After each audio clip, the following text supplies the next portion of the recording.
సీతను అపహరించేందుకు రావణుడు ఎవరి సాయం కోరాడో మీకు తెలుసా? రాముడు, సీత, లక్ష్మణుడు వనవాసంలో ఉన్నప్పుడు శూర్పణఖ అనే అందగత్తి రాముడిని చూసి మోజుపడింది. శూర్పణఖ రాముని వద్దకు వెళ్లి తనను పెళ్లి చేసుకోవాలని కోరింది. కానీ రాముడు ఆమె కోరికను తిరస్కరించాడు. శూర్పణఖ కోపంతో సీతపై దాడి చేయడంతో లక్ష్మణుడు ఆమె ముక్కును కోశాడు. శూర్పణఖ తన దుస్థితిని అన్నయ్య రావణుని వద్ద చెప్పింది. శూర్పణఖ సీత అందాన్ని వివరించడంతో రావణుడికి సీతను అపహరించాలని ఆశ కలిగింది.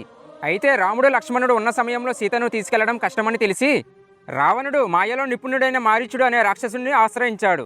రావణుడు మారీచుడిని బంగారు జింకలా మారమని చెప్పాడు. సీత ఆ బంగారు జింకను చూసి రాముడిని జింకను తీసుకురమ్మని అడుగుతుంది. రాముడు జింక వెంబడి వెళ్ళాడు. కొద్దిసేపటికి రాముడు పెద్దగా అరవడంతో రాముడికి ఏదో ఆపద జరిగి ఉంటుందని సీత లక్ష్మణ్ణి కూడా పంపించడంతో సీత ఒంటరిగా మిగిలింది. అవకాశం చూసి రావణుడు సన్యాసి వేషంలో వచ్చి సీతను మాయ చేసి అపహరించాడు.